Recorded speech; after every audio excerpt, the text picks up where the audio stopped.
ഈ ചാനലിൽ ഞാൻ ഫുഡ് റിവ്യൂ ചെയ്യുമ്പോൾ ഒരിക്കലും ബ്രാൻഡ് നെയിം നോക്കാറില്ല. മറ്റ് യൂട്യൂബേഴ്സ് എന്തു പറഞ്ഞു എന്ന് ഞാൻ നോക്കാറില്ല. ജെന്യുവനായിട്ട് എനിക്ക് എന്ത് തോന്നി എന്നാണ് ഞാൻ പറയാറുള്ളത്. ഇന്ന് ഞാൻ പറയുന്നത്, ഞാൻ എൻ്റെ ജീവിതത്തിൽ ഏറ്റവും ഊള പൊട്ടറ്റോ ചിപ്സ് കഴിച്ചത് ഈ ബ്രാൻഡിൻ്റെയാണ്. ഇതൊരു ഇമ്പോർട്ടഡ് ബ്രാൻഡാണ്. ഈ ചെറിയ പാക്കറ്റിന് ഞാൻ കൊടുത്തിരിക്കുന്നത് 125 രൂപയാണ്. ഒണിയൻ ആൻഡ് ചീസ് ഫ്ലേവറുള്ള ഒരു പൊട്ടറ്റോ ചിപ്സാണ്. സംഭവം പുറത്തുനിന്ന് കാണുമ്പോൾ അടിപൊളിയാണ്. അത് കണ്ട് ഞാൻ മേടിച്ചതാണ്. പക്ഷേ വായിൽ വയ്ക്കാൻ കൊള്ളത്തില്ല.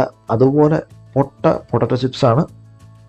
ഇതാണ് എൻ്റെ ഒരു ജെന്യുവൻ ആയിട്ടുള്ള റിവ്യൂ. പിന്നെ നിങ്ങൾ ആരെങ്കിലും കഴിച്ച് ഇഷ്ടപ്പെട്ടെങ്കിൽ അതും കൂടെ ഒന്ന് കമൻറ്റ് ചെയ്യുക.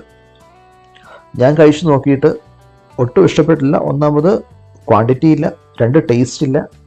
നമ്മൾ 125 രൂപ കൊടുക്കുന്നത് അതിനുള്ള മൂല്യം ഈ പൊട്ടറ്റോ ചിപ്സിന് ഇല്ല എന്നതാണ് സത്യം.